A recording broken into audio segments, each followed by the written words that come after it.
Hello guys, তো আজকে আমি আবার এসে করেছি একটা লং ভিডিও না, মিনি ব্লগ নিয়ে। তো আজকে আমি দেখাবো কি করে আমি ভিডিও শুট করি বা কোথায় করি সেটা দেখাবো। আর আমি এখন চেঞ্জ করবো, দেখবো আজকে আমি কি করি। তো সিলেক্ট করতেও তো হবে না, তাই না গাইস? তো আজকে তোমাদেরকে সিলেক্ট করাটাও দেখাবো যে আমি কোথা থেকে সিলেক্ট করি। এখানে এতগুলো আছে, কি পরবো আমি বুঝেই পাচ্ছি না। তো গাইস দেখো, এইগুলোর মধ্যে কি তোমরা তো বলতে পারবে না, তাই জন্য আমি নিজে থেকেই সিলেক্ট করে নিই একটা ড্রেস, তারপর আমি পরে একেবারেই তোমাদের সামনে আসছি। ওকে গাইস, তো পুরো ভিডিওটা দেখতে থাকো, খুব ইন্টারেস্টিং হতে চলেছে এই ভিডিওটা। গাইস দেখো, এটা আমি পরে এনেছি, একটা টি শার্ট পেয়েছি অনেক খুঁজে, একটা প্যান্ট পেয়ে গেছি। তো এখন একটুখানি তো মেকআপ না করলে কি হয় গাইস, তাই বলো? তো একটু মেকআপ করে নিই তোমাদের সাথে। আগে থেকে মুখের মধ্যে পাউডার মেখে নিয়েছি, ক্রিম মেখে নিয়েছি। তো এখন একটু আইসটাকে একটু ইয়ে করি।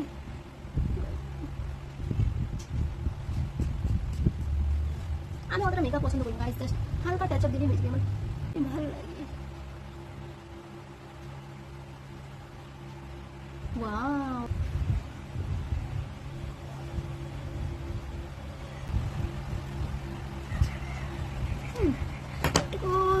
এগুলোকে একটু কার্লি করে নিয়ে কি করে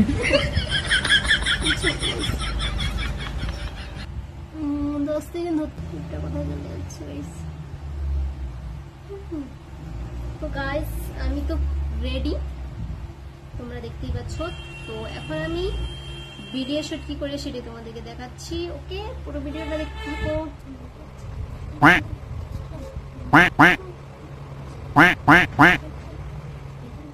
তোমরা তো দেখলেই আমি কিভাবে ভিডিও বানাই। তো তোমাদের যদি ভালো লেগে থাকে তাহলে লাইক, কমেন্ট, শেয়ার, আমার চ্যানেলটাকে সাবস্ক্রাইব করে আমার পাশে থাকবে। তো আবারও আমি নিয়ে আসবো নেক্সট ভিডিও। তো বাই।